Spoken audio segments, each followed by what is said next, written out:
오늘은 저희가 아버지 기도의 5번째 시간입니다. 아버지의 감수성이라는 제목으로 김윤수 교수님께서 말씀 전해 주실 텐데, 우리 교수님은 다세움 상담목회 대학원 교수님이시고 국제신학대학원 대학교 교수님이십니다. 오늘 아버지의 감수성이라는 제목으로 저희들에게 대해서 귀한 말씀을 전하실 때 저희들 큰 박수로 환영해 주시길 바랍니다. 반갑습니다. 방금 소개받은 김윤수라고 합니다.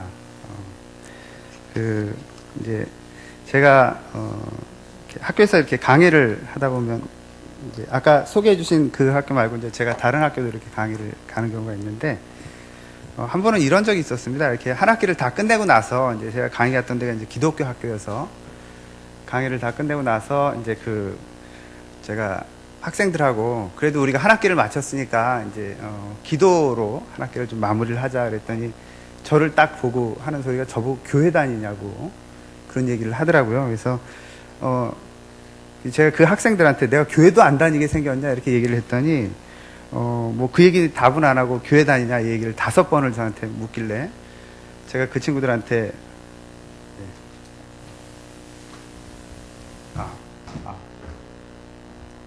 잘 들리나요? 네. 죄송합니다. 제가 좀 이게 좀 더 익숙해가지고, 네. 제가 이제 그 학생들한테 교회도 안 다니게 생겼냐 그랬더니 얘네들이 대답을 안 하는 거예요. 그러더니 그래서 제가 내가 목사야 그랬더니 깜짝 놀래더라고. 제가 목사처럼 안 생겼나요? 대답을 안 하시네요, 여기도. 네. 저는 이제 그 목회를 주로 하진 않고 제가 이제 속해 있는 교회에서는 주로 이제 상담 파트 이렇게 담당하고 있고요.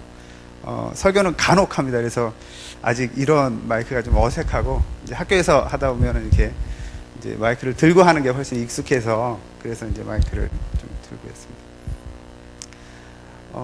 이제 어떤 주부 2분이 계셨는데 이제 이런 대화를 나누시는 거예요. 그 2분이서 뭐라고 대화를 나누냐면, 철수 엄마, 요즘 매일 뭐가 그렇게 바빠? 이렇게 얘기를 하는 거예요. 그랬더니 이제 이 철수 엄마가, 남편이 반찬이 맛이 없다고 그래가지고 요즘 학원을 좀 다녀. 그랬더니 이제 처음 질문했던 그 주부께서, 요리학원 다녀? 그랬더니 이제 그 철수 엄마가 대답하기를, 아니, 유도학원. 이렇게 얘기를 하더래요.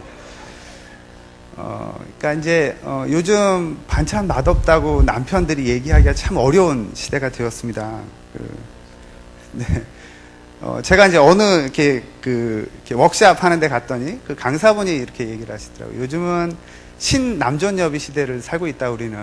그래가지고 저분은 또 무슨 얘기를 하시나 했더니 남자가 존재하기 위해서는 여자의 비위를 맞춰야 된다고. 그래서 이제 신남존여비 시대를 살고 있다. 이런 얘기를 하는데, 거기에 참석했던 사람들이 대부분 이제 그 기독교 상담을 하는 분들이었거든요. 그분들이 대체적으로 다 많이 공감을 했습니다. 이 땅에서 아버지로 살아간다라고 하는 거, 그리고 아버지가 이제 남성성을 강하게 드러내면서 살아간다라고 하는 게 참 어려운 시대인 것 같습니다. 이제 그게 여러 가지 뭐 많은 이렇게 그런 것들로 나타나지는데, 그래도 제가 목사니까 성경 구절 하나 같이 읽고 오늘 시작을 했으면 좋겠습니다. 성경 말씀을 같이 한번 읽어보도록 하겠습니다. 시작. 즐거워하는 자들과 함께 즐거워하고 우는 자들과 함께 울라. 네, 이 말씀은 저희가 이제 참 잘 아는 말씀입니다. 바울 사도가 로마에 있는 교회에다가 이제 편지를 쓴 내용 중에 이제 등장하는 내용 아닙니까?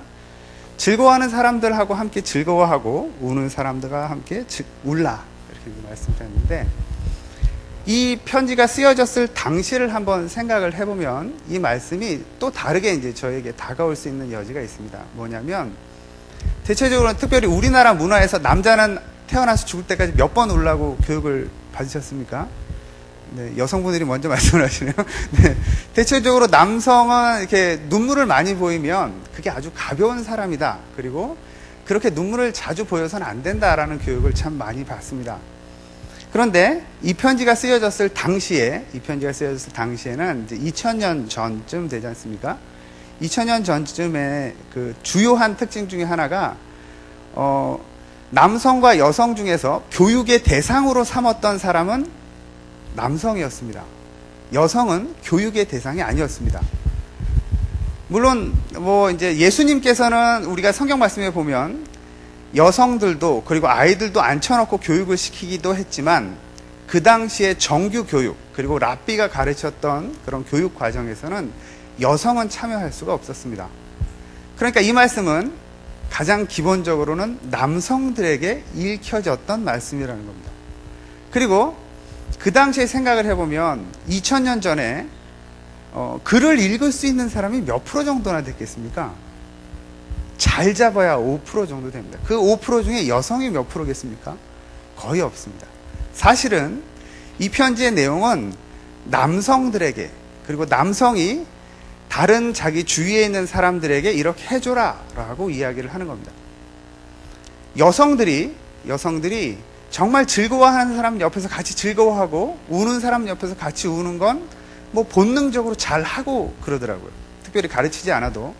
그런데 남성들은 이게 참 어렵습니다.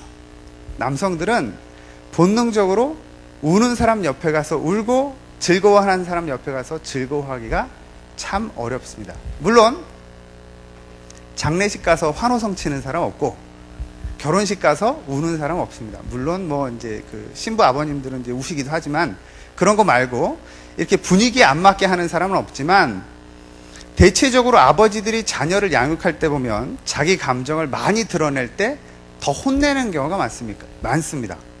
왜 울어? 울지 말어. 참어. 이런 식으로. 내지는 너무 좋아해도 그 너무 좋아하는 걸 자제시키는 게 주로 아버지의 역할입니다. 그래서 이 말씀을 저희가 이제 끝날 때쯤에 다시 한번 보게 될 텐데 한번 다시 잘 생각을 해 보십시오. 이 말씀은 사실은 남성들에게 그리고 그 가정의 가장인 아버지들에게 하시는 말씀입니다. 남성 그리고 아버지들이 즐거워하는 사람과 함께 즐거워하고 우는 사람과 함께 울 때 그 대표적인 대상은 아내와 자녀가 되어야 한다는 겁니다.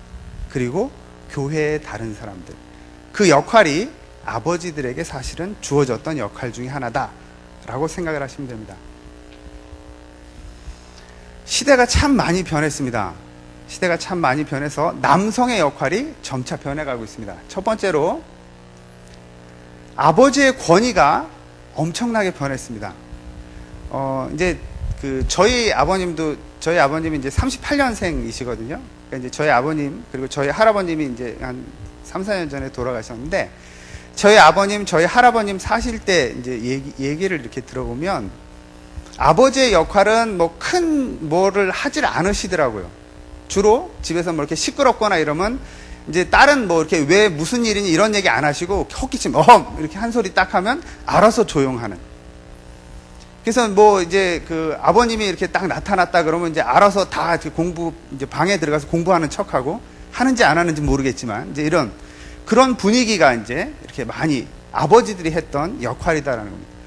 그게 어떤 아버지로서의 어떤 권위가 주어졌던 그런 한 모습이었는데 현대 사회에서는 아버지가 이렇게 한 소리해서 애들이 알아서 긴다? 내지는 집안이 뭐 저절로 조용해진다? 이런 건 없습니다. 저는 이제 제가 상담을 주로 하는 사람이기 때문에 이제 법원에서 위탁되는 상담들을 최근에는 많이 하게 됩니다. 물론 가정폭력이라든지 뭐 이런 상담도 하고 그리고 이제 이혼 상담도 이렇게 법원에서 위탁받아서 이제 하게 됩니다. 법원이 요즘은 개인 가정 문제에 많이 개입을 하기 시작을 하니까 상담사들과 함께 이제 일을 하는 일들이 점점 많습니다.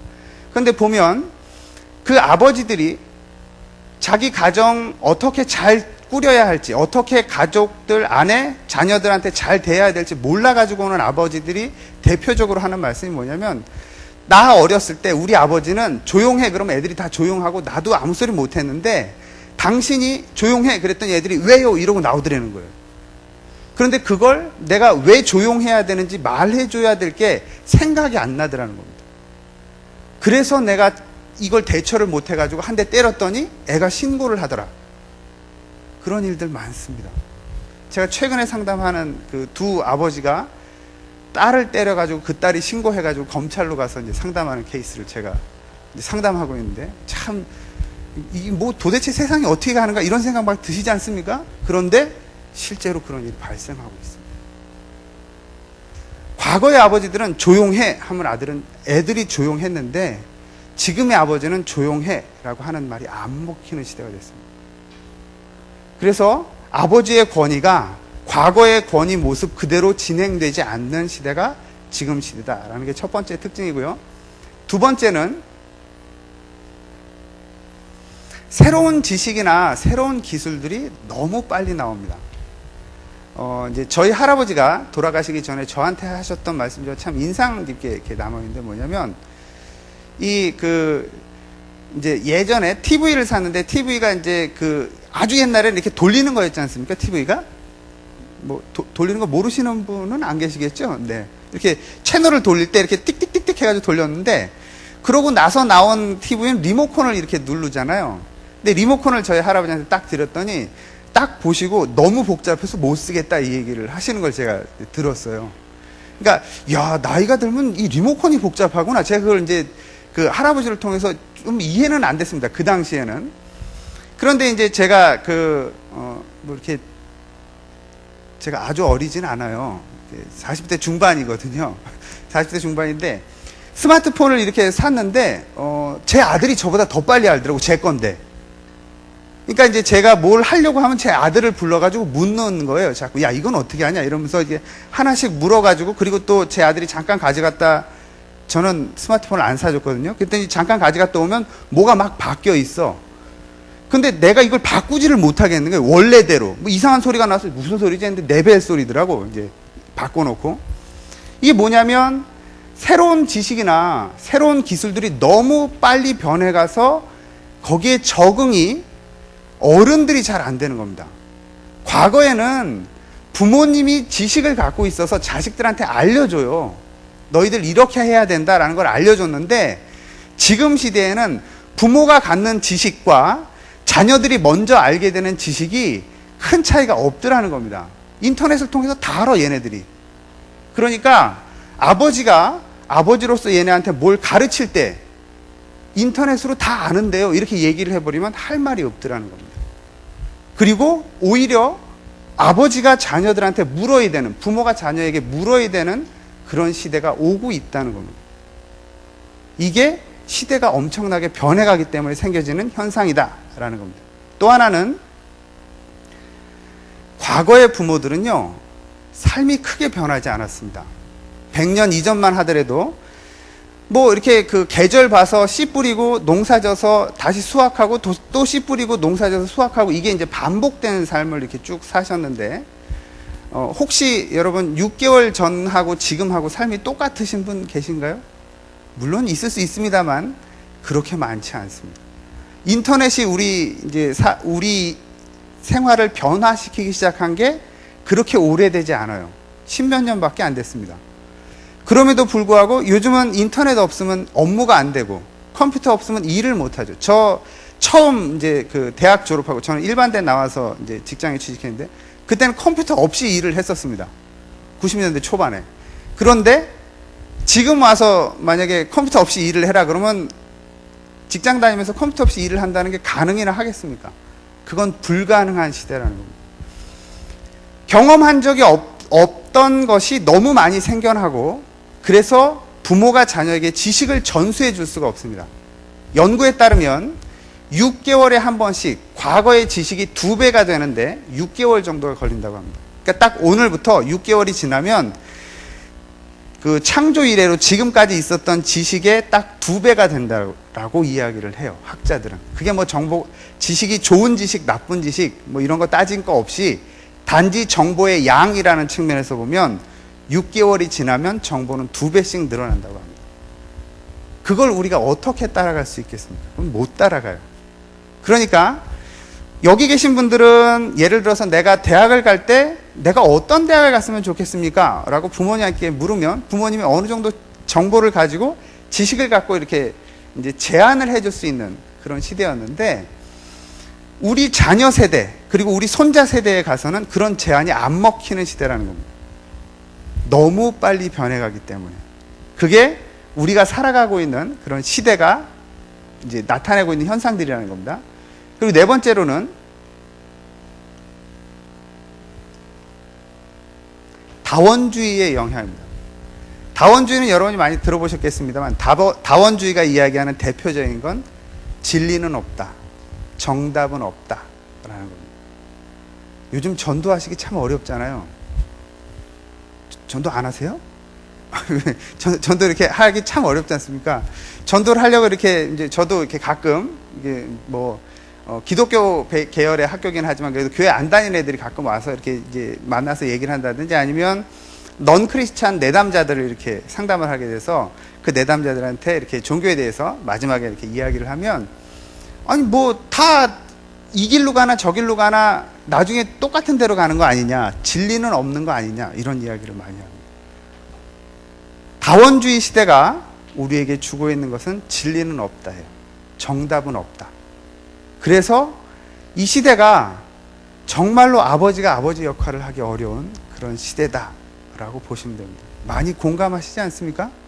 아버지가 아버지 역할을 하기가 정말 어렵습니다. 이게 앞으로는 더 그래져 간다라고 학자들은 보고 있습니다. 과거에는 웰빙이라고 하는 게 참 유행했습니다. 웰빙 얘기 많이 들어보시지 않습니까? 우리가 이제 잘 살기 위해서 어떤 음식을 먹어야 하냐, 또 잘 살기 위해서 어떤 운동을 해야 되냐, 이런 것들에 대해서 참 관심이 많았는데, 최근에 들어서 이 웰빙이라는 단어는 거의 없어졌죠. 그 다음에 나온 단어가 혹시 뭔지 아십니까? 네. 그 다음에 나온 단어는 힐링입니다. 최근에는 힐링이라는 단어가 안 들어가면 장사가 안 된대요. 그래서 이렇게 저도 인터넷을 쭉 찾아봤더니 힐링 운동화, 그 다음에 힐링 스포츠, 힐링 음악, 힐링 화장품, 그 다음에 힐링 여행 상품, 이런 것들을 기본으로 해서 제가 참 웃기다라고 봤던 것 중에 하나는 힐링 타로점. 왜 이렇게 카드로 해서 점 치는 거 있잖아요. 그 타로점에도 힐링이라는 단어를 붙여가지고 힐링 타로점. 그게 아주 유행이라고 이야기를 하더라고요. 그러니까 요즘은 힐링이라는 단어가 안 들어가면 장사가 안 될 정도로 힐링이 아주 중요한 시대가 되었습니다. 어떤 차이가 있겠습니까? 웰빙이라는 단어가 중요한 그런 시대와 힐링이라는 단어가 중요한 시대, 어떤 차이가 있을 거로 보여지시나요? 웰빙이 우리가 어떻게 하면 더 잘 살 수 있는가를 쫓아갔던 그런 시대라고 하면, 힐링 시대는 어떻게 하면 내 상처를, 내 아픔을, 내 어려움을 치유할 수 있나, 이게 훨씬 더 중요하게 사람들이 생각하는 시대라는 겁니다. 이제 힐링에 대해서는 여러분이 힐링 캠프 아시나요? 네. 몇몇 분 아시고 나머지 분들은 이렇게 잘 모르시는 것 같은데, 역시 말씀과 기도에 전념하시느라 이게 이제 TV를 잘 안 보셔서 잘 모르시나 본데, 힐링 캠프라고 하는 아주 이제 대표적인 프로가 있지 않습니까? 이게 요즘 대선 주자들이 다 나와가지고 힐링 캠프를 통해서 지지율이 막 올라갔다라고 이야기를 할 정도로 엄청난 영향을 끼치는 그런 프로그램입니다. 그런 프로들이 주로 이야기하고 TV에서 주로 이야기하는 것들은 뭐냐면, 우리 사회가, 우리 이 시대를 살아가는 많은 사람들이 치유가 필요하다는 겁니다. 경쟁하고 이기기 위해서 살던 방식대로 살아서는 어렵다는 겁니다. 그런데 남성과 여성을 비교하면, 남성은 경쟁하고 이기기 위해서 사는 게 잘 연습된 사람들이고, 여성들은 치유하고 품어주는 게 잘 연습된 사람들입니다. 그렇기 때문에 이 힐링 시대를 살아가는데 좀 더 쉽게 살아갈 수 있는 대상은 여성이지 남성은 아니라는 거예요. 남성은 이 시대를 살아가기가 참 어렵다는 겁니다. 그걸 대표적으로 알 수 있는 게 뭐냐면, 혹시 탈북자들, 북한을 이탈해서 이렇게 내려오시는 분들, 제가 이제 1, 2년 전에 북한을 이탈해서 내려오시는 분들을 이렇게 상담 교육을 하는 프로그램을 진행한 적이 있었는데, 그걸 진행하다 보니까 이제 탈북자들이 처음 내려오면 하나원이라고 하는 데서 이렇게 교육을 받는 데가 있더라고요. 그래서 이렇게 갔었습니다. 근데 갔는데 다 여자예요. 그래서 나는 여자 따로 남자 따로 이렇게 교육을 시키는 줄 알았어요. 그래서 이제 진행하시는 분한테 물어봤더니 아니래요. 여자 따로 남자 따로가 아니라 그 시기에 북한을 떠나서 우리나라에 들어온 사람은 다 앉혀놓은 건데 다 여자고 남자는 저 구석에 한 줄 앉아 있더라고. 왜 그럴까요? 무슨 이유일까요? 북한은 여자가 그렇게 많은가요? 남자보다? 그래서 탈북하는 사람들은 여자가 죄탈북하고 남자는 탈북을 안 하나요? 다 군대 갔나 남자는? 심리학자들 이야기는 뭐냐면, 변화에 적응하는 게 남성은 힘들다는 겁니다. 남성은 변화에 적응을 안 되니까 남성은 탈북하는데 주저하더라는 거예요. 그랬더니 여자들이 남편 버리고 오더라는 거야. 여성은 변화하는데 남성만큼 주저하지 않습니다. 그리고 여성은 변화를 빨리 받아들이는 특성이 있어요. 남성보다. 그러다 보니까 탈북 이제 하나원에 갔더니 90% 이상 여성이 앉아있고 한 10%가 남자가 앉아있더라고요. 물론 그 시기에 좀 더 특징적으로 나타나졌을 수 있습니다만 탈북하는 사람들 성비 보면 여성이 훨씬 높습니다. 그 정도로 남성은 이렇게 변화가 어렵다라는 겁니다. 그런데 문제는 뭐냐면 시대는 너무 빨리 변하고 있습니다. 그런데 변화가 어려워요. 우리는. 저도 제가 변화가 어렵구나라는 걸 잘 느낍니다. 그러다 보니까 참 앞으로의 시대를 살아갈 때 저는 특별히 이제 아들 하나를 키우고 있는데 이 아들이 앞으로의 시대를 살아갈 때 어떻게 도와주는 게 가장 효과적인 도움일까 이런 고민이 많이 되더라고요. 힐링이 주된 이슈가 되고 있습니다. 그럴 때 남성보다는 여성들이 좀 더 많은 역할들을 할 수 있다라는 겁니다. 그게 남성에겐 참 어려움입니다. 이 사진은 언어폭력에 대해서 이야기하고 있는 사진입니다. 요즘 시대의 사람들은 신체폭력보다는 언어폭력이 더 큰 폭력이 됩니다. 많은 사람들이 다른 사람에게 나도 모르게 그리고 내가 원치 않게 폭력을 행사할 때가 많이 있다는 겁니다. 근데 제가 그 사진에서 이제 이런 류의 사진들이 몇 컷이 있는데 기분 나빴던 것 중에 하나가 남자가 여자한테 이렇게 하는 것만 나와요. 여자가 남자한테 하는 건 잘 안 나옵니다. 왜 그런 사진들만 있을까요? 이건 우리나라에서 만든 게 아니라 해외에서 만든 겁니다. 왜 그런 사진들만 있을까요? 제가 자주 질문하면 불편하신가요? 제가 학교에서 하던 버릇이 있어가지고, 네. 왜 남성들 사진만 이렇게 많이 나오냐면, 남성들이 감정 조절이 잘 안 됩니다. 실제로 남성과 여성을 비교해보면, 남성이 감정 조절에 여성들보다 현저히 떨어집니다. 미국에서 가트만이라고 하는 박사가 이런 연구를 했습니다. 가트만이라고 하는 박사는 TV에도 많이 나와서 여러분 좀 아시는 분도 있을 텐데, 이 가트만 박사가 남편과 아내를 이렇게 둘을 같이 앉혀놓고 온몸에 센서를 붙인 거예요. 온몸에 센서를 붙여가지고 이제 둘이 앉아있는 상태에서 스트레스를 계속 주는 겁니다. 둘한테. 예를 들면 이런 스트레스를 주는 거예요. 애기 우는 소리를 계속 들려줘. 애기 우는 소리 한 30분 들으시면 어떨 것 같으세요? 미쳐버릴 것 같습니다. 왜 그러냐면 애기 우는 소리는 이게 음향학적으로 우리 가장 귀에 거슬리는 소리거든요. 그래서 빨리 조치를 취하게. 그러니까 왜 내 애 우는 거야 뭐 별로 안 짜증나지 옆집에 1시간 울어보세요. 미쳐버려요 그런 건. 그러니까 이제 음향학적으로 가장 귀에 거슬리는 소리입니다. 실제로. 그래야 빨리 조치를 취하잖아요. 애가 배가 고픈데 노래 부르고 있으면 분유를 빨리 사주겠습니까? 안 그러잖아요. 그러니까 울어야지 안 울게 빨리 조치를 취하는 거거든요. 그러니까 이제 남편과 아내를 이렇게 앉혀놓고 그런 애기 우는 소리를 지속적으로 들려주면 누가 먼저 이렇게 흥분이 될까요? 여기서 흥분은 부정적인 흥분. 화가 난다. 누가 먼저 화가 나기 시작을 할 것 같으세요? 남자가 먼저 화가 납니다. 그러고 나서 여자가 화가 나요. 이제 화가 나기 시작을 해서 그러면 스트레스를 계속 주면 화가 이제 계속 이렇게 올라가지는 않습니다. 왜 그러냐면 화가 계속 올라가다가 사람은 죽어버릴 거 아니에요. 그러면. 그러니까 올라가다가 이렇게 고점을 맞아서 이렇게 유지가 돼요.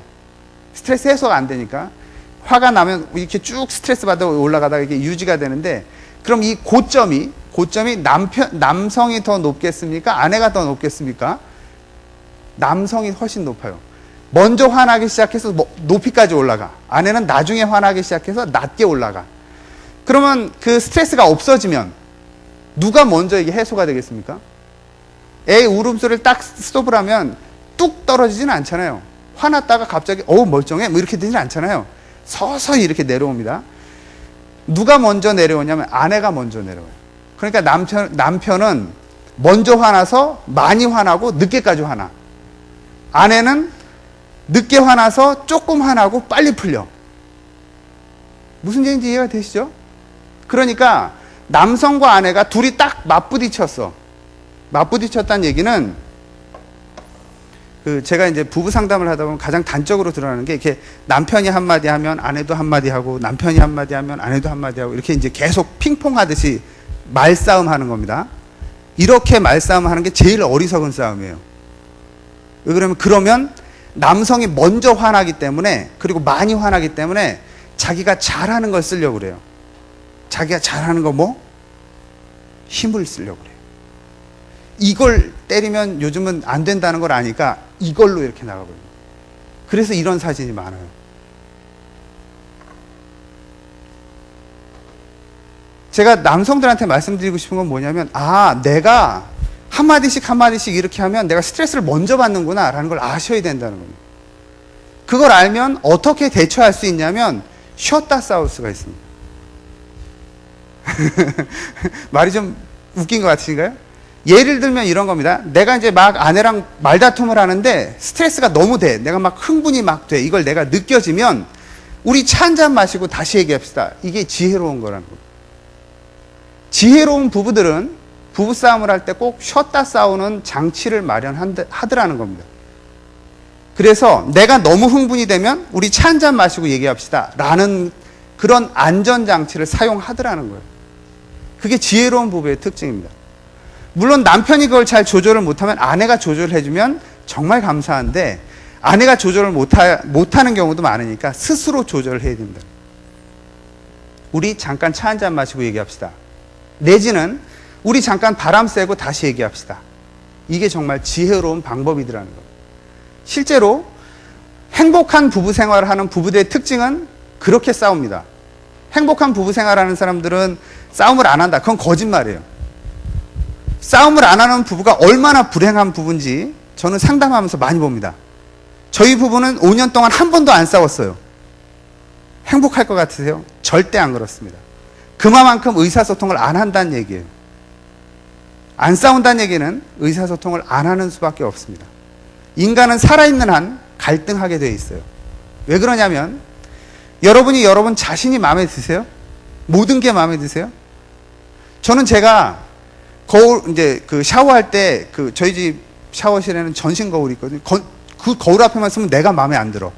너무 이렇게 실루엣이 마음에 안 들어가지고, 치웠으면 좋겠는데, 그 정도로 내가 어느 부분이 됐든지 간에 내 자신이 마음에 안 들게 돼 있다는 겁니다. 하물며 나도 내 자신이 마음에 안 드는데 내 배우자가 100% 마음에 든다? 그런 건 없습니다. 마음에 안 드는데 말을 안 해?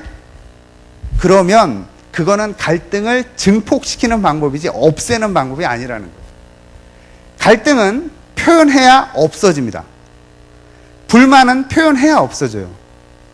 이걸 내가 묻어둬서 내지는 내가 참자 이래서 해소가 된다? 그건 거짓말이에요. 그렇게는 절대 없어질 수 없습니다. 이건 상담 이론에서 나오는 이야기들입니다. 그렇기 때문에 남성들이 아내를 언어적으로 폭력을 하거나 신체적으로 폭력하는 경우들이 상당히 많다는 겁니다. 이게 현대에 있어서 남성들의 문제가 되고 있다라는 겁니다. 우리가 살아가고 있는 시대는 과거에 비해서 감성이 대단히 중요한 시대예요. 혹시 여러분 어렸을 때 반장 선거 후보 기준 있잖아요. 반장 선거를 나갈 때 후보의 기준이 뭐였나요? 반에서 5등 안에 드는 사람 아니셨어요? 저 어렸을 때 보면 반장 선거 후보는 누가 추천하고 이런 거 없었어요. 선생님이 반에서 5등 안에 드는 애들 이름 쭉 적어주고 자 투표해 이랬지, 누가 누구 추천해라 이런 거 없었습니다. 왜 그렇게 반장을 선거했을까요? 왜 그랬냐면, 제가 질문하고 대답하는 거예요. 네.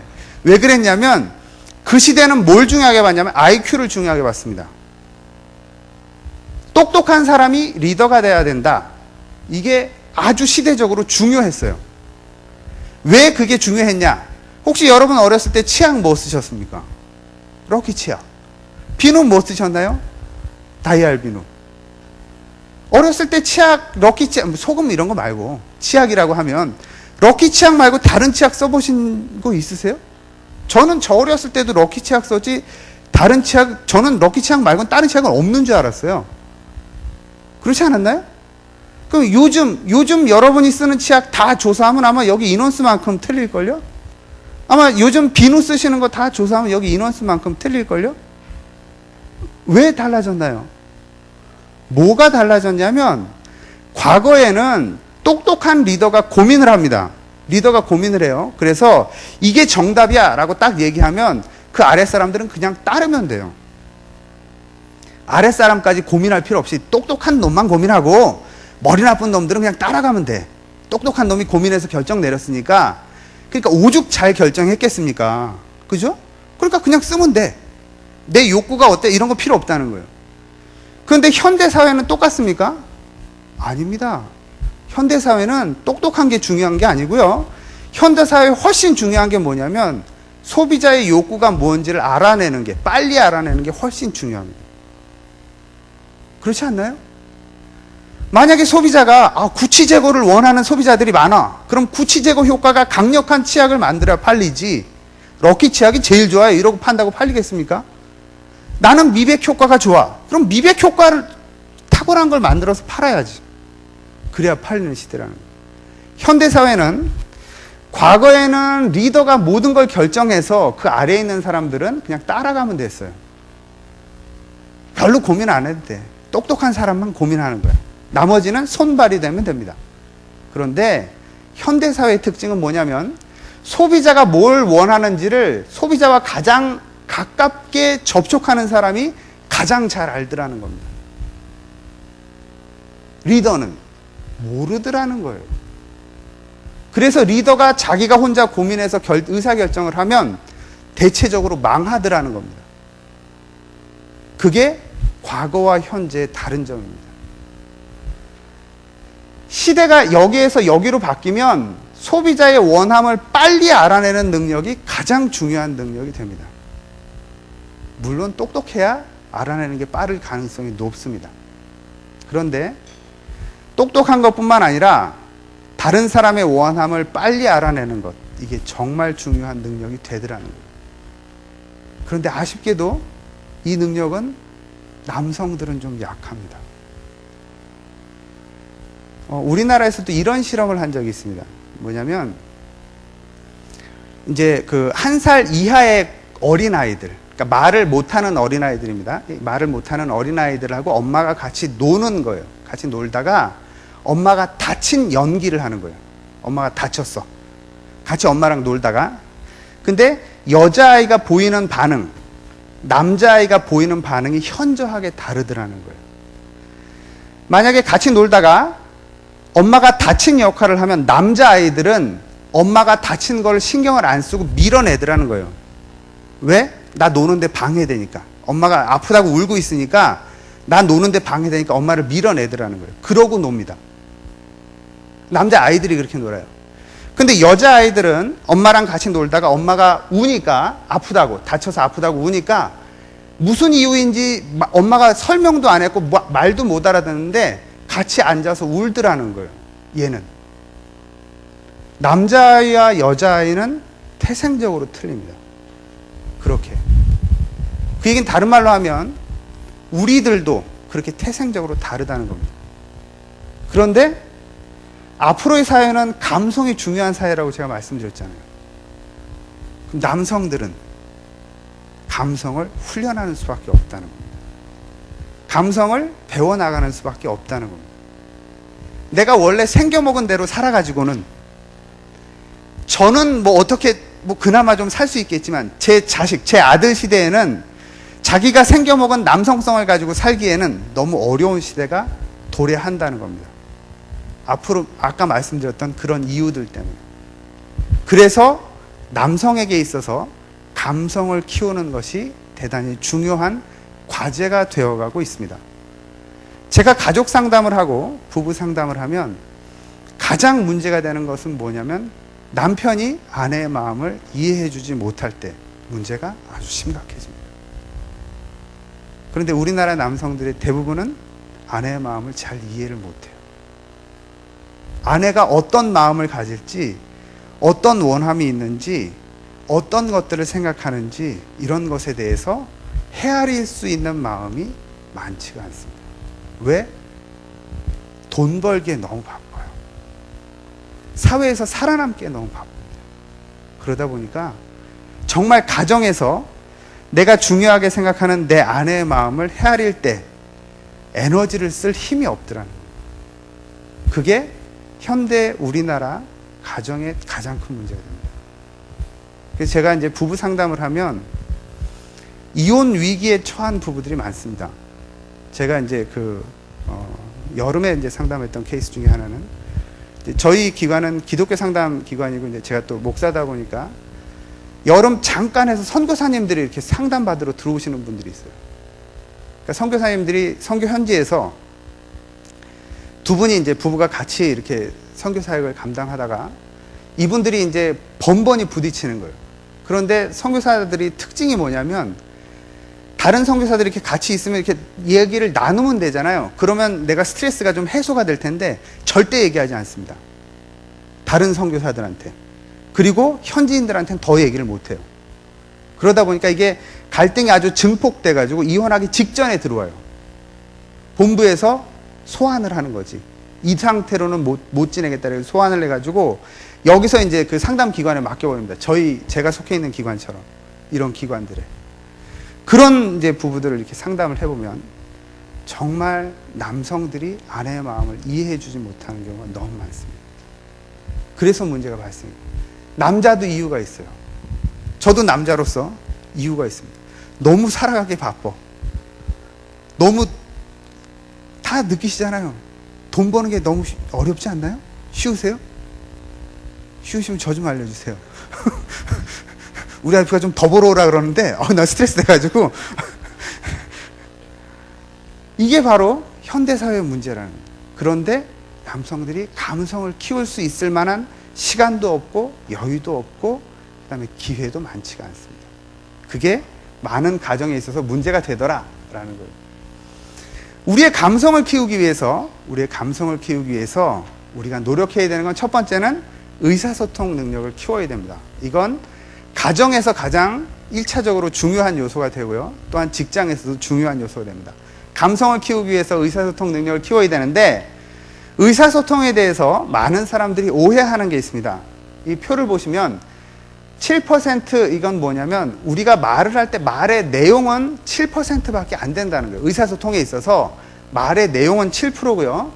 그 다음에 이게 이제 좀 짙은 색으로 되어 있는 게 38%거든요. 이건 뭐냐면 청각적인 효과입니다.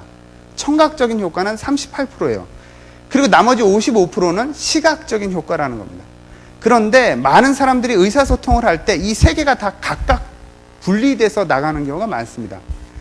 예를 들면 이런 거요. 내가 말을 할 때 말의 내용은 7%인데 말의 뉘앙스를 전혀 다르게 해. 부부싸움에서 내지는 가족들과의 대화에서 가장 많은 오류가 일어나는 건 이런 거예요. 미안해. 미안하다고 느껴지세요? 잘한다. 칭찬으로 느껴지세요? 비꼬는 말로 느껴지지 않습니까? 이 말은 뭐냐면 말의 내용은 7%예요. 그래서 미안해 라고 하는 내용이 분명히 전달이 됩니다. 그 다음에 잘한다 라고 칭찬하는 듯한 내용이 전달이 되는데, 그 말을 담는 뉘앙스를 전혀 다르게 표현해 버린다고. 미안해. 이렇게 들었을 때 정말 이 사람이 나한테 미안해 하는구나 라고 느끼는 사람은 전혀 없습니다. 잘한다 이렇게 말을 했을 때 칭찬이다 라고 듣는 사람은 전혀 없다는 거예요.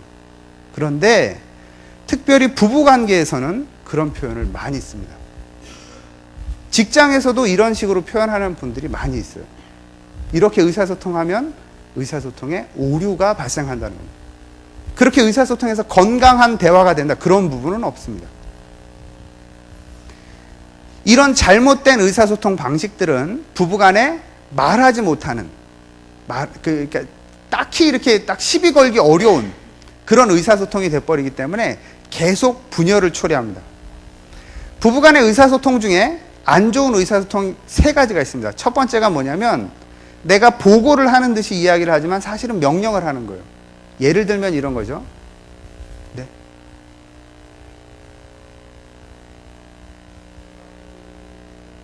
네.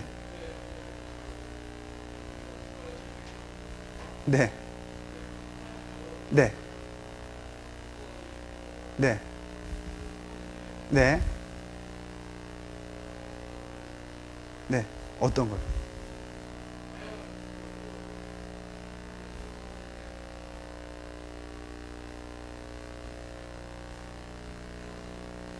아, 잘하고 있냐고요? 네, 네. 그러시죠. 네. 이제 제가 이런 적이 있었습니다. 저도 이제 교회에서 제가 이제 부목사를 하고 있으니까, 물론 그 목회 파트는 아니고 다른 파트 부목사를 하고 있으니까, 부목사를 하면서 이렇게 상담을 하면 이제 상담을 받으러 오시는 분들은 95%가 여성이에요. 남자는 상담 받으러 안 옵니다. 그래서 이제 그 교회 집사님들 이렇게 쭉 상담을 했어요. 상담을 하고 나서 이렇게 이제 끝냈는데, 그 상담을 받고 너무 좋았던 어떤 한 여 집사님이 저랑 제 아내가 이렇게 쭉 나오는데 이렇게 인사를 이렇게 하면서 제 아내를 이렇게 한테 얘기를 하는 거예요. 근데 제가 상담을 할 때, 상담은 뭐 상담 받아보시는 분은 아시겠지만 한 1.5m 앞에 두고 이렇게 1시간 동안 뚫어지라고 쳐다보면서 얘기를 들어요. 그러니까 이제 남편은 그렇게 안 해주잖아요, 집에서. 아, 그러세요? 그렇게 안 해주잖아요. 그러니까 이제 이분이 어떤 남자가 자기 얘기를 1시간 반 동안 이렇게 얼굴을 뚫어지라고 쳐다보면서 얘기를 들어주고 같이 웃어주고 울어주고 한 걸 처음 경험하시니까 제 아내한테 어우, 사모님 정말 좋으시겠어요. 목사님 같은 남편하고 살아서. 근데 이제 제 아내가 딱 그분을 보고 아무 말 못 하는데 표정이 너도 한번 살아봐라. 뭐 이런 표정을 짓더라고. 그러니까 이제 제가 드리고 싶은 말씀은 저는 노력은 하는데 제 아내가 저에 대해서 100점을 주지는 않습니다. 100점만큼 잘하고 있지는 못해요. 제가 여기서 드리는 말씀은 저는 이렇게 하고 있으니까 여러분도 이렇게 하십시오, 이 얘기가 아니고 저도 노력을 하고 있는 부분인데 우리가 같이 노력해야 되지 않겠습니까? 라고 말씀을 드리는 겁니다. 그렇게 이해를 하시면 좋을 것 같습니다. 제가 아까 말씀드리다만 게 말의 내용과 말의 느낌이 불일치가 될 때, 말의 내용과 느낌이 불일치가 될 때 큰 오류가 발생한다라고 말씀드렸고, 그리고 우리가 흔히 가정에서 많이 말하는 의사소통의 오류 중에 하나는 뭐냐면 내가 보고 형식을 띠고 있는데 명령을 하는 거예요. 쉽게 말하면 이런 거죠. 제가 만약에 늦게 집에 들어가면서 이제 문을 딱 열고 아 배고파 이렇게 얘기를 했어요. 그러면 아 배고파라고 한 말이 제가 제 아내한테 늦게까지 일을 하다 보니까 참 제가 지금 배고픈 상태네요, 이걸 얘기하는 건가요? 그건 아닙니다. 내가 배가 고프니까 뭐라도 좀 빨리 차려봐, 이걸 얘기하는 거 아닌가요? 그런데 우리는 아 배고파 이렇게 얘기를 해서 내 아내가 알아서 차리기를 바란다는 겁니다. 만약에 제가 정말 좋은 의사소통을 하려고 한다면 내가 늦게까지 일하다 보니까 참 배가 고픈데 뭐 먹을 거 없을까, 좀 차려주면 안 돼? 이렇게 얘기를 하면 가장 좋은 의사소통인데 우리는 그렇게 잘 안 한다는 거예요. 만약에 제가 이제 TV를 이렇게 늦게 보고 있는데 제 아들이 방에서 딱 나와서 시끄러워 죽겠네, 그리고 꽉 닫고 들어가. 그럼 제 아들이 저한테 아버지 TV 볼륨이 좀 시끄럽네요 라는 걸 정보를 알려주기 위한 거냐고. 그건 아니잖아요. 어떻게 좀 줄이든지 끄든지 어떻게 좀 해봐, 시험 공부하는데 방해가 되잖아. 이런 명령을 저한테 주고 간 거잖아요. 근데 그 얘기를 딱 들으면 듣는 사람이 컨디션 좋으면 괜찮아요. 내가 컨디션이 좋으면 우리 아들이 내일 시험이지 이러고 이제 줄여. 근데 만약에 내가 컨디션이 나쁘면 이 새끼가 이러고 이제 따라 들어간다고. 이게 이제 왜 그렇게 되냐면 우리는 이제 의사소통을 할 때 정확한 의사소통을 하면은 오류가 안 발생하는데 나도 모르게 내가 부정확한 의사소통을 하기 때문에 상대방에게 기분 나쁜 메시지를 전달하게 된다는 겁니다. 우리가. 그래서 이런 문제들이 발생하게 된다는 거예요. 나도 모르게 기분 나쁘게 만들었을 때 상대방의 컨디션 좋으면 갈등이 안 생겨요. 근데 컨디션 나쁘면 문제가 심각하게 된다라는 거예요. 말씀드린 두 가지 말고 가장 심각한 의사소통 문제가 있습니다. 가장 심각한 의사소통 문제는 뭐냐면 미국에서의 심리학자들이 이제 가족 치료를 연구할 때 이렇게 의사소통하면 그 집안에서 자란 아이들은 정신분열 환자가 될 가능성이 현저히 증가한다라고 한 그런 의사소통 방식이에요. 뭐냐면 이중 구속 언어라는 겁니다. 이중 구속 언어. 이게 뭐냐면 앞뒤로 이렇게 딱 막혀서 꼼짝달싹 못하게 하는 대화 방식이라는 겁니다. 예를 들어서 이런 거예요. 미국에서 연구된 바에 따르면 그 자료 논문 그대로를 제가 말씀드리면 어떤 그 남자 환자가 정신분열 환자가 병원에 입원을 했어요. 그래서 입원해가지고 치료를 받았는데 많이 좋아졌습니다. 많이 좋아져서 어머니가 이렇게 면회를 왔어요. 이 환자를 면회를 오니까 이 이제 환자가 어머니가 면회 오니까 반가워서 이렇게 어머니를 안으려고 팔을 벌렸어요. 그랬더니 어머니가 이렇게 아들한테 이렇게 뚜벅뚜벅 오다가 뒷걸음질을 치는 거야. 그러니까 어머니를 안으려고 팔을 벌렸다가 어머니가 뒷걸음질 치니까 얘가 이렇게 손을 이렇게 내렸어요. 그랬더니 어머니가 이 아들한테 하는 소리가 너는 더 이상 나를 사랑하지 않는구나. 이렇게 얘기를 하는 거예요. 그 얘기를 듣고 이 정신분열 환자가 표정이 시무룩해져가지고 이렇게 고개를 숙였습니다. 그랬더니 어머니가 다시 뭐라고 얘기하냐면 얘야, 너는 네 감정을 이렇게 쉽게 드러내면 안 된다. 세상은 만만한 곳이 아니야. 얘가 어떻게 하면 엄마가 기뻐하겠습니까? 방법이 없어요. 더 좋은 아이디어 있으면 저한테 얘기해 주시면 제가 상을 드릴게요. 그때 어머니한테 어떻게 하면 이 어머니가 기뻐하겠냐고. 옴짝달싹 못하게 만드는 말이 이중구속 언어입니다. 근데 때때로 우리가 사용을 해요. 어떤 때? 때리면서 울지 말라 그래. 울지 마! 깨어라! 혼난! 네가 잘못해서 맞는 거지. 이러면서 얘기를 하는 거예요. 그 얘기는 뭐냐면 아프면 우는 게 당연하잖아요. 근데 그걸 못하게 하는 겁니다. 이런 것들은 이중구속 언어에 해당이 된다는 거예요. 근데 실제로 많은 가정에서 이런 표현들을 사용해서 가족들이 의사소통에 많은 문제를 일으키게 되라는 거예요. 그래서 우리가 우리 감성을 키우는데 가장 중요한 요소 중에 하나는 의사소통 능력을 향상시키는 겁니다. 내가 내 말의 내용과 내 말의 느낌과 내 표정이 일치되게. 우리나라 사람은 이 표정도 불일치하는 경우가 많습니다. 제가 이제 오늘 오전에 이제 상담을 한 케이스를 했는데 이분이 이제 그 결혼해서 1년 반 정말 힘들게 살다가 간신히 이혼을 했어요. 이혼을 해서 그 이혼에 대한 이야기를 하는데 1시간 상담을 하는데 1시간 내내 웃으면서 얘기를 하는 거예요. 이혼한 게 너무 기뻐서 웃었는지는 모르겠습니다만 자기가 결혼 생활이 정말 지옥 같아서 이혼을 했는데 그 지옥 같았던 이야기를 하면서도 웃더라고. 왜 웃을까요? 우리나라 사람들은 어색하면 웃습니다. 자기가 울면서 얘기하면 분위기가 어색해질 것 같으면 아주 심각한 내용임에도 불구하고 웃으면서 얘기를 해요. 그래서 상대방이 그 아픈 마음을 이해하지 못하도록 만드는 특징이 있습니다. 그래서 제가 다시 말씀드리면 말의 내용과 말의 느낌과 표정이 일치되어야 듣는 사람들이 정확하게 이해할 수 있다라는 겁니다. 대단히 중요합니다.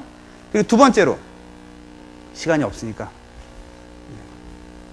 시간이 없는 거 맞죠? 네. 네. 감사합니다.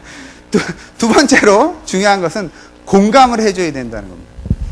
공감을 하는 건 뭐냐면 우리가 다른 사람이 말을 할 때 예를 들어서 이런 거예요. 이제 상담을 하다 보면 공감을 많이 이야기하는데 제가 일주일 동안 너무 힘들어가지고 정말 죽고 싶었어요. 이렇게 얘기를 하는 사람들이 있다라고 하면 그 이야기를 듣고 그 사람이 그랬구나라고 받아줘야 된다는 겁니다. 그래서 당신이 일주일 동안 정말 힘들어서 죽고 싶으셨군요 라고 이야기를 하면 그건 아주 낮은 수준의 공감이라는 거예요. 왜 그러냐면 그 이야기를 듣고 이 사람은 나도 상대방도 죽고 싶은 게 정상이구나 라고 동의를 한 걸로 헷갈린다는 거예요. 무슨 말인지 이해가 되세요? 당신이 일주일 동안 정말 괴로워서 죽고 싶으셨군요 이렇게만 얘기를 하면 이 사람 말에 내가 동의한 게 돼버린다고. 그러면 그 이야기를 들은 사람이 그 얘기를 끝내고 가서 살 힘이 생기질 않는다고요. 그러니까 우리가 이야기할 때 이 사람의 마음을 이해해주는 측면은 뭐냐면 이해해줄 때 어떤 측면을 이해해주냐면 긍정을 찾아서 이해를 해준다는 겁니다. 일주일 동안 너무 괴로워서 죽고 싶었습니다 라고 이야기를 할지라도 이 사람 안에 있는 긍정을 읽어서 그거를 알려줘야 된다는 거예요. 그 사람한테. 그게 진짜 공감이라는 겁니다. 예를 들면 이런 겁니다. 당신이 정말 죽고 싶을 정도로 힘들었지만 그 문제를 해결하고 싶어서 나한테 얘기를 하고 계시는군요. 이해가 되시죠? 당신이 정말 죽고 싶었지만 그래도 당신이 지금까지 살아있을 힘을 당신 안에 그 힘이 있군요. 죽고 싶지만 죽지 않고 버텨낼 수 있는 힘이 그 안에 있다라는 걸 읽어준다는 거예요. 그래서 그런 식으로 긍정을 찾아서 공감을 해줘야 실제로 그 사람이 힘을 얻어서 돌아갈 수 있다라는 겁니다. 그 다음에 세 번째로 감정을 읽어주는 겁니다.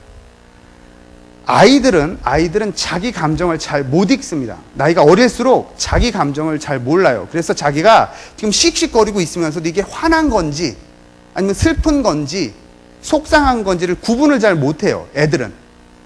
그럴 때 부모가 그걸 읽어줘야 된다는 거예요. 아, 네가 지금 이러이러해서 화가 났구나 라고 읽어주면, 그걸 알아주면 얘 감정은 많은 부분 해소가 됩니다.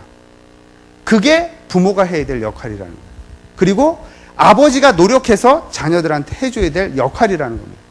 아, 네가 이러이러해서 정말 속상하구나 라고 읽어주셔야 된다는 거예요. 그게 감정을 읽는 거고요.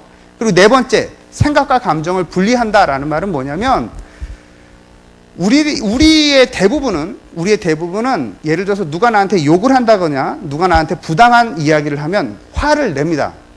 그렇게 말하니까 내가 기분 나쁘지, 이런 식으로. 근데 이건 생각과 감정을 분리한 게 아니라 감정을 표출해버린 거예요. 그냥 감정을 폭발시켜버린 겁니다. 그건 도움이 안 된다는 거예요. 어떤 방식이 생각과 감정을 분리하는 거냐면, 당신이 그렇게 말을 하니까 내가 정말 불쾌합니다 라고 말을 하는 게 생각과 감정을 분리한다는 겁니다. 열받아도 이씨 열받게 하지 마 이렇게 하는 건 내가 감정을 터뜨리는 거고, 그 표현은 제가 참 화나게 만드네요 이렇게 말을 하는 거. 당신이 그렇게 하니까 정말 불쾌하네요 이렇게 얘기하는 것은 생각과 감정을 분리해서 표현한다는 겁니다. 이걸 자꾸 연습해야 내 안의 감정을 잘 찾아갈 수 있다는 겁니다. 정말 어렵지만 연습하면 늡니다. 그래서 연습만이 아버지를 바꿀 수 있다는 거예요. 제가 처음에 말씀드렸던 것처럼 이 시대가 아버지가 남성성을 가지고 그냥 살아가기에는 정말 어렵습니다. 변화를 요구하고 있어요. 아버지의 변화를 요구합니다. 그런데 남성은 특성상 변화하기가 정말 어렵습니다. 왜 그러냐면 교육 장소에 가면 남성이 모여서 남성만 교육한다. 저는 이제 상담을 이렇게 가르치고 이렇게 하니까 교육을 하러 많이 다니는데 남성만 100% 된 모임 한 번도 본 적 없습니다. 여성만 100% 된 모임 많이 봤어요. 그리고 이제 교회에 가서 이제 저녁 예배 같은 때 이렇게 이제 설교를 하고 강의를 하고 하면은 보통 이 교회는 어떤지 모르겠습니다만 대부분의 교회가 7대3이에요. 여성도 7, 남성도 3. 그 정도로 남자는 앉아서 듣는 게 어렵습니다. 그런데 여기 계신 남성분들 정말 훌륭하십니다. 그리고 축복드립니다. 노력하면 변화됩니다. 그리고 여러분이 노력하시는 만큼 가정과 사회를 바꿀 수 있습니다. 제가 한 가지만 얘기하고 마치도록 하겠습니다. 코이라는 물고기 여러분이 많이 들어보셨을 거예요. 이 코이는 잉어과에 속하는 일본에서 이렇게 키우는 물고기인데 뭐 들어보신 분도 많이 계시겠습니다만 어항에서 키우면 손가락 2마디 정도 자란답니다. 우리 집에서 키우는 어항들 이렇게 손가락 2마디 정도 자라는데 이제 정원에서 이렇게 파놓고 큰 이제 연못 같은 데서 키우면 팔뚝 하나만큼 이 정도 자란답니다. 그런데 이 코이 물고기가 정말 자연 상태에서 정말 쾌적한 환경을 만나서 자라면 거의 1m까지 자란다고 합니다. 손가락 2마디로 자라느냐, 팔뚝만하게 자라느냐, 아니면 1m로 자라느냐, 이건 환경에 따라서 달라진다는 얘기입니다. 첫 번째로 우리가 이해할 수 있는 건 뭐냐면, 아, 좋은 환경을 만들어주는 게 중요하구나. 맞죠? 근데 그보다 더 중요한 건 뭐냐면, 유기체는 자기를 극대화할 수 있는 힘이 있다는 겁니다. 다시 말씀드립니다. 유기체는 자기를 극대화할 수 있는 힘이 있습니다. 만약에 우리가 조그만한 화분에 어떤 나무 씨앗을 심었으면 이 나무 씨앗은 화분 크기만큼 크겠죠. 근데 이 나무한테 왜 너 더 안 크니? 너 게으른 거 아니니? 라고 이야기를 아무리 해봐야 이 나무 씨앗은 더 이상 클 수가 없다는 거예요. 이 나무 씨앗이 더 크길 원한다면 더 큰 화분에다 옮기든지 땅에다 심어야 된다는 거예요. 그러면 얘는 자기가 클 수 있는 만큼 큰다는 겁니다. 유기체는 자기가 갖고 있는 능력만큼 그걸 극대화하는 힘이 있습니다. 아버지로서 우리가 아내를 향해서, 자녀를 향해서 이렇게 살아달라 자꾸 요구하는 것은 그 사람의 환경을 자꾸 작게 만든다는 겁니다. 하나님은 우리 모든 사람에게 소명을 주셨습니다. 내 원하는 대로 살아야 되는 게 아니고, 이 사람들이 내 기대하는 대로, 내가 꿈꾸는 대로 이 사람들이 살아서 그 결과를 내는 게 아니고, 하나님이 그들에게 주신 꿈을 이루는 게 그 사람들의 소명이라는 겁니다. 그러기 위해서 아버지가 해야 할 역할은 그가 가진 꿈이 극대화될 수 있도록 환경을 만들어주는 게 아버지의 역할이라는 겁니다. 그러기 위해서 감성을 키우는 것은 대단히 중요합니다. 우리 한신교회 아버지들 모두가 정말 감성을 잘 키워서 가족을 살리고 나라를 살리는 훌륭한 아버지들 되시기를 주님의 이름으로 축원합니다. 감사합니다.